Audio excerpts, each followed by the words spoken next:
Suzilla. Diggity dog. Welcome to Suzilla after a bit of a internet kerfluffle this morning. Well, that's why we have backup upon backup upon backup. Yep. And even the first backup at the internet level actually failed according to our internet guru because it's a power issue.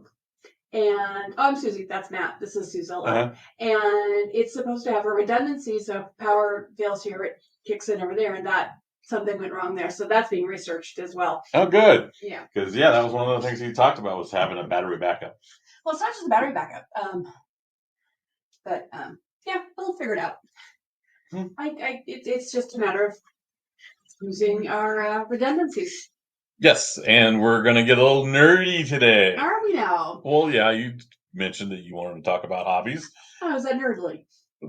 Because that is what we... Okay. The biggest nerds, the biggest dorks get involved in something. Yeah. They don't care what they look like. Yeah. The goal is to be involved in that something. And have a good time with it. Yeah. Yeah. Some people, that's not the way they look at it, but yeah, that's always a safe bet. Mm-hmm. You find that with fandoms. If you've got somebody who is a big fan of, say, Star Trek or Star Wars or Game of Thrones, it becomes a hobby. Like Lord of the Rings, another one. Stephen Colbert is notorious Lord of the Ring hobbyist. Yeah. Yeah. I guess you could say hobbyist, because what you're dealing with at that point is it's beyond just enjoying the media, the movies or the videos or the books. It's still delving into the other stuff. Well, you get into it. Right, get into it, and it becomes a hobby, which is kind of cool. And yeah, that's often designated as nerdy. Hobbies also are crafty sometimes. Right now, my hobby is latch hook rugs and actually pillows, more accurately. And I've done.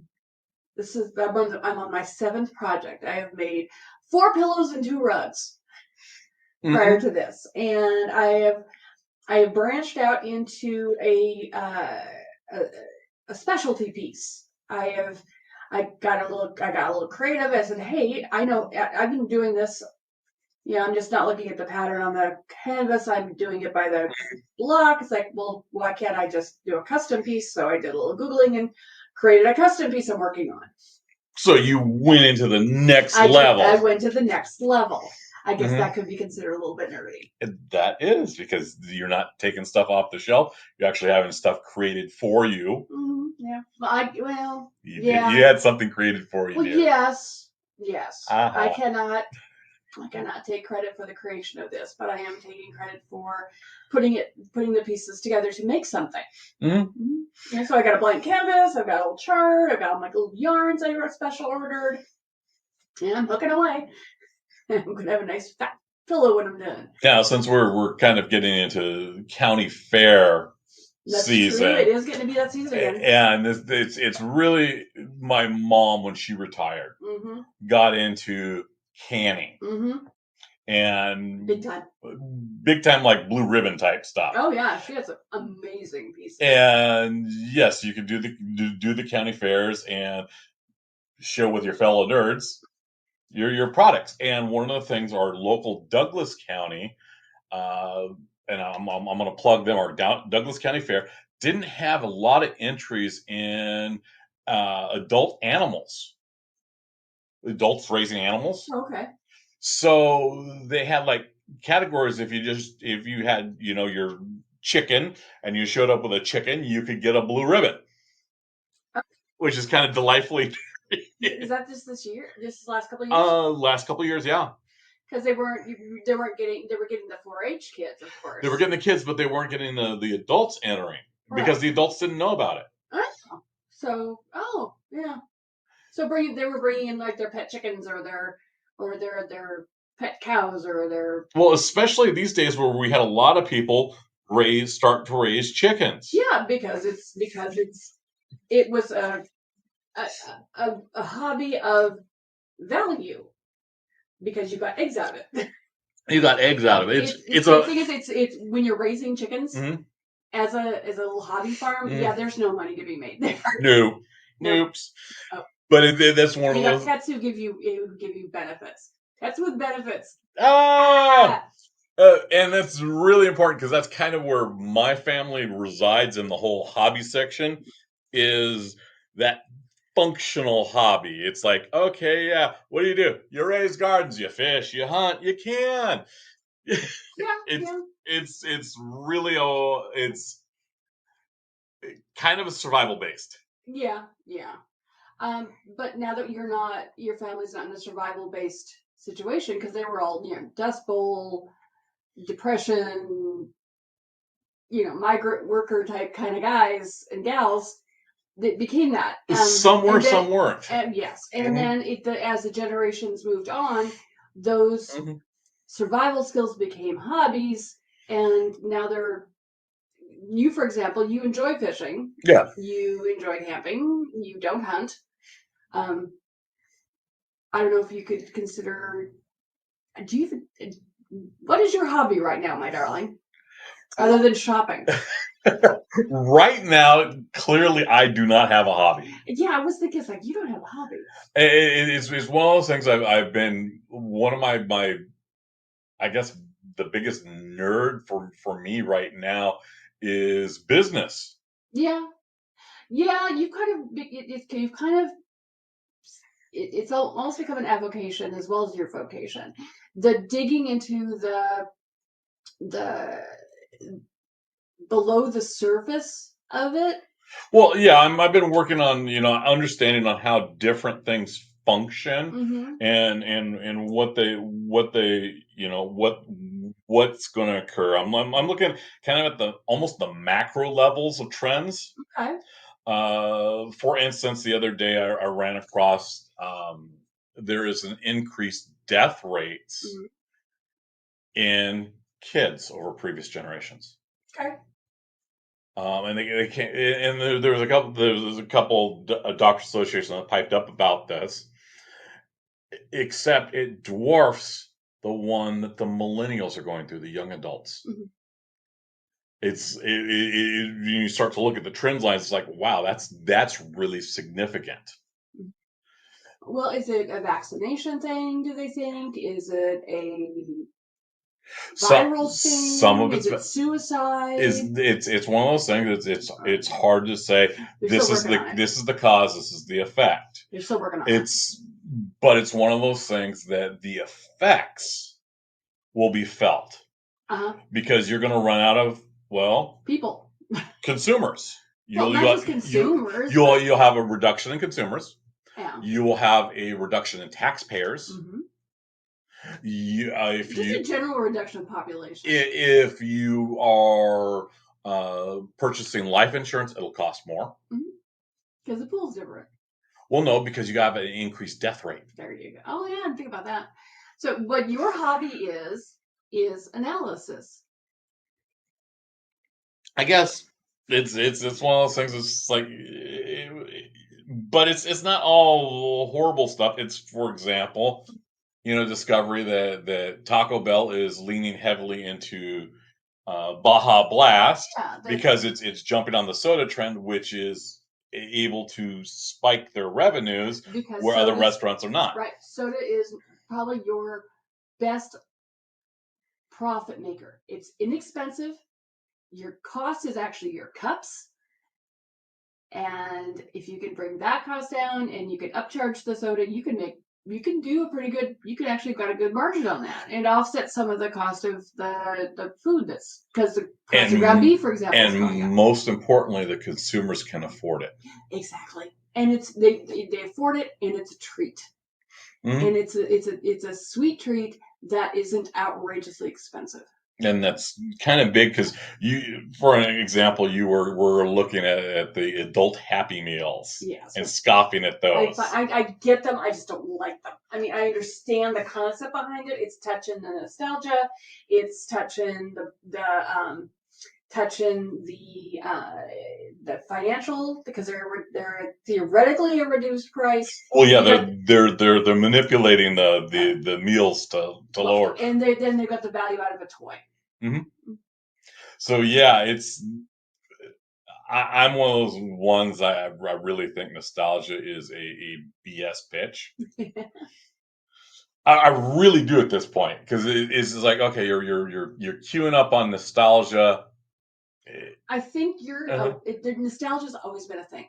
You're queuing up on it hard because they're hitting you. We are our generation, our Gen X is the one that's getting the nostalgia hits right now. They're the marketers are mining our nostalgia. And so you're really hyper aware of it and it's making you uncomfortable and you don't like it. Oh no, we, for instance, running into, the oldie times, we're down the street from Leavenworth. Yeah. And Bavaria. I've lived in Bavaria. Yes. It don't look like. Well, that's not nostalgia though. It can be because the whole old timey Bavarian. Well, we also got Winthrop, which is old time Western. Yeah. Or if we go down to Sisters, that's another old time Western. Mm-hmm. There are those old timey things that occur, and yeah, you can get really involved in it and really have a fun time. Oh, that's where the hobby of reenactments come in. Mm-hmm. You've got your Civil War and your Revolutionary War and your World War II. All those war reenactors is a hobby. Yeah, and the Renaissance, the Renaissance Fair thing, where you're doing live action role plays, or you're just dressing up. You've got like the Society for Creative Anachronism, and among others, where they've got their own little kingdoms as a hobby, and you dress up and you pretend to be Princess Buttercup, basically, and that's a hobby, and it's also that's a hobby. It depends on where you take it. That is an extravagant hobby. For example, the Church of the Gnomes. Yes, which will ordain your cat. Yes, and they were at the were they Snohomish? They were in Snohomish, the Midsummers. Yeah, there's a huge gnome population that roam around with gnome hats and stuff, and I appreciate that. That is a hobby. But the minute it becomes, hey, you're getting paid for this, it becomes an avocation versus a vocation. It's a hobby that makes money, and unfortunately, sometimes when you've got a hobby that really kind of takes off, and you say, "Hey, I'm gonna start putting this on Etsy or Shopify," suddenly you don't have a hobby anymore. You've got a job, and you lose. Sometimes you'll lose the heart of what you're doing, the passion, the uniqueness. And I've encountered people who've run into that. It's like, don't do your hobby for a living or you'll hate it. Well, I ran into recently on Reddit. It was a gentleman who was doing bikes. Mm-hmm. Bicycles. And within a year, just absolutely hated running a bike shop. And that's kind of a really good example of driving their passion into the ground. Well, when you pivot something that you do just for fun and just for you into a business is such a different animal. You can't just expect to have profit and loss statements and taxes and because that will take over the joy of putting together the pieces.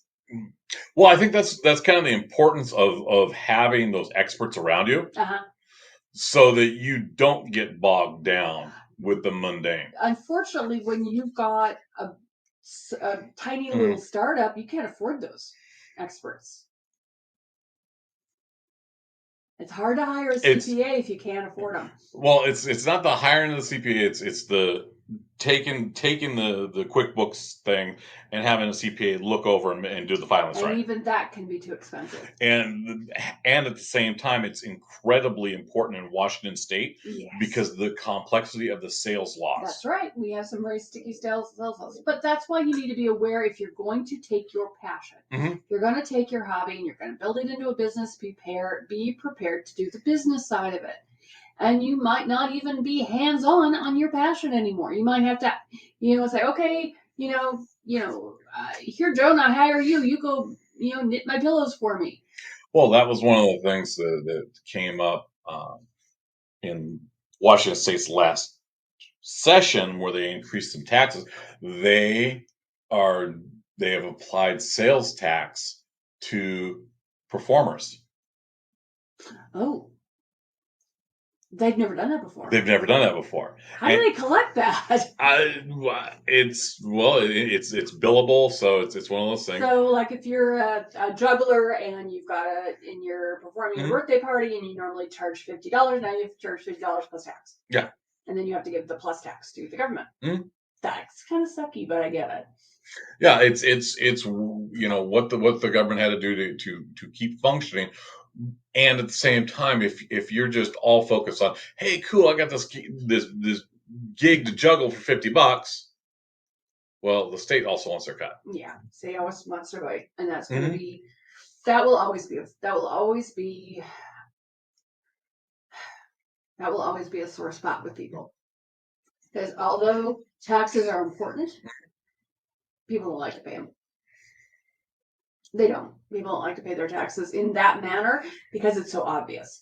Taxes in other manners are less obvious, so it's not as well. It's not obvious on the consumer side. It's obvious on the business side, and that makes that means your performer has to really be business person too. And a lot of performers are just jugglers on the side. Oh yeah, and you'll still see a lot of cash transactions that never get reported. I don't condone that by any stretch, because you can get your butt handed to you over that. But just be aware of your situation and aware of what's going on. It's one of those things. Go into things with your eyes open. You go into it, and if you're my general rule is anytime money changes hands, rules get weird. They do. That's true with insurance, and especially true with taxes. Yeah, and we're in our Washington State. I love my state. My state does wonderful things, and it protects people, and it's got annoyingly complex taxes. Well, we based our tax system on a usury level, right? Versus we don't. Washington State doesn't charge an income tax. Yeah. So instead of you doing an income tax every year and paying out X number of dollars to Washington State, they do it in pieces. Yeah, we're one of 4 states. Right, and unfortunately, it makes people feel like they're getting nickeled and dimed. Well, it's interesting because I've heard people who have, I guess Massachusetts, they enacted a millionaire tax. They added an additional 4% for anyone making over $1 million. Okay, they should be able to afford it. Well, yeah, because it's not. Oh, here you get hit with $1 million. 4% times $1 million. No, it means that everything beyond. So if you make $1, it's $1 million and $1. That $1 is taxed at 4%. So it's one of those things that really fair tax. It's really fair. It allowed them to raise a whole lot of money doing that. They have a state income tax. Washington State is trying to do something different with anyone who has over 100 million, that they were going to tax anything of any financial goods, like stocks and bonds, anything without any of that real value. Insurance policies, whole insurance policies. They're trying to levy a tax on that. There's only about 3,000 people. Yeah, and if they've got $100 million in assets, it should not really impact their bottom line. No, it But it shouldn't. will definitely impact Washington State's bottom line. But I'm sure it is being fought tooth and nail. Well, yeah, it's being fought tooth and nail by people who can sit there and buy and sell politicians, and at the same time, the ones that are fighting the hardest for it are trying to compare that model versus what they're doing in Massachusetts. And it's like, no, that's too. It's there's this weird notion to punish wealthy. And that's their mindset. They got Yeah. it's not to generate revenue. It's not to, hey, you know what?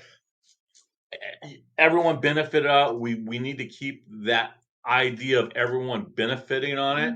Let's build the base programs. It's good, but the attitude is eat the rich. Yeah. Yeah, I can see and the rich, the people who are making, who have over $100 million in assets, are feeling really threatened, and honestly, they probably should be, not from a financial standpoint, but from a well, they're at the defend everything regardless. Exactly. It's kind of like the gun folks. With the NRA? Yeah, NRA. They were on defend every single gun legislative piece. Mm-hmm. Exactly. If it has guns on it, we want your fingers off of it. Yeah, and bypassing the fact that folks with severe mental illness or serious abuses probably shouldn't have a firearm. Or people should have some background checks, some basics on that. I had one person go on about there's a group out there called Pink Pistols, which is an LGBTQ shooting organization. Okay, cool. And it was like, cool. I hadn't heard of that, and I said, oh, that sounds really cool. And someone came back and was like, oh, you're against restricting. It's like, I never said I was going to restrict anything, but go on, bro. I just thought it was a cool group that got together under like circumstances and were sharing knowledge. And that's a hobby. That's a hobby. That's right. Well, here's one of the things you run into with things that are gun ownership is a hobby for a great many people. Either the owning of, the collecting of, the making of. Yes. And gunsmithing. It's a hobby. And I lost my train of thought. It's a hobby that is greatly misunderstood. Yes. It's greatly abused. Yes. There's a time and place for it. There's identity wrapped up in it. Very much so. And hobbies are one of those things that you wrap identity around. Yeah, you could say, because you get little quilter groups, and you get hobbyist groups, and you get I'm a knitter. Oh, I'm a knitter too. What are you doing? Then you have like knitting conversations, and and finding somebody who likes to do what you do creates community. Yeah, and so you get and yes, you can create community even with guns. And here's where things get kind of sticky. Just because someone has a hobby that you don't agree with doesn't mean you have to run their hobby into the ground. No, also it doesn't mean their hobby is invalid. No, it's actually it's very valid because it validates them as a person. But we've come to this us versus them mentality on everything. Yeah. That's including hobbies. Oh yeah. Well, I mean, if you want to go all the way back, it's like the whole Star Trek versus Star Wars thing, which I don't even know if it's a thing anymore. But I don't really. It's hard to say. We ran into. It was a science fiction show that was doing hard science last weekend. I can't think of what the movie was, but it was. Was it The Martian? It was The Martian. Good movie, by the way. It was a good movie, but it was true science fiction versus science fantasy. Yes. And it's a very different niche. It's like, okay, yeah, this is possible. What could occur? But it hasn't happened, and so here at this point, it is fiction. Yes, Therefore, and it was one of those little annoying because we're blessed with a nerdling. Had to point out that they've discovered that yeah, the dust storms don't on Mars don't exist. Yeah. And I was just like, what? I grew up with dust storms on Mars. Yeah, well. And Pluto a planet. Yeah, well, such is life. Eh, Such as science. Such as science. Science And yes, changes. you can be a science nerd and you can be a science hobbyist. Mm-hmm. That's super. That's you don't have to have a degree to enjoy some of the fun parts of science. But you can share it. You can. I've got folks out there that we have a mutual sharing of the capybaras. Yes, you love your capybaras. Because they're cute, they're They're friendly herd animals. Noses. But that is you just like little cute fuzzy things. Yeah. Like me. You're not all that fuzzy. Shaved my legs lately. But yeah, that is. I think some of the importance, if we want to come together, is being able to recognize other people's hobbies. Yes. And let people rejoice over them. And I think that's some of the huge healing that needs to occur. We could actually probably bring this nation together in a lot of different ways if we looked at hobbies. Because people from all sides of the spectrum of politics enjoy the same hobbies. There are MAGA quilters and there are LGBTQ, IA quilters. There are, MAGA gun nuts and there are not MAGA gun, and there are progressive gun nuts. It's a thing. And that's one of the things that we have had a problem with over the last 20 years or so is the us versus them, and not finding that middle ground, not finding that thing in common.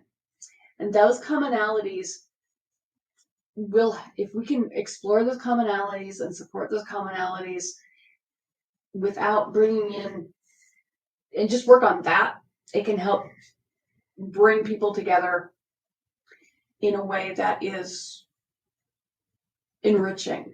Well, we do that all the time in sales. Yeah. And we have conversations, like we talk about, hey, we're going to go to local granola. Yeah. We're we're going to go to Orville this weekend because we want to get granola. Yeah. It's a 3-hour drive. It's like, that's a hobby we do. Just day trips. Yeah, day trips. Get in the car drive. Mm-hmm. Sometimes I guess you can almost consider that a hobby. Well, yeah, because it allows us to go out and explore other cultures. And it also gives us a chance to just have a yak in the car. Mm-hmm. It's always nice. And it's important, and it also gets back to my small business. And back to small towns usually. In small towns. You like small towns. And it allows me to see the numbers and what I'm seeing as trends and how it impacts people. And that feeds your analysis hobby. Yeah. Mm-hmm. So that's kind of what we do in a unique way. It's it's like Einstein on the train, looking out the window exploring the theory of relativity. Mm-hmm. That's what he did. He didn't do it in the patent office. Oh. He did it on the train trip. Because that's when your brain just kind of goes. And you're allowed to explore things. Exactly. When you're not thinking, and we talked about this the other day, having something just, we watching Still the Martian. Mm-hmm. Having somebody walk in and talking with you about your situation can trigger ideas. Oh yeah, the aha moment. The aha moments. And at the same time, one of the biggest sub threads through that was the disco music. Yes, which was a hobby for the commander. Yeah. So, hey, everyone, try to look at, what you do to relax, what you do to free your mind, Take your brain off the take your break. screens. What are you passionate enough that you share to other people's that make you unique? Right. Or sometimes it's just for you. Now, if you don't, if you like, okay, I'm good at that, start to find out what the people around you do and what makes them unique. And you'd be surprised how they will open up to you. Yep. Yep. So, Have a great week. We will talk again. Gosh, it will be our anniversary next week when we do happy this. anniversary. Okay. All right, bye. Bye. Come on.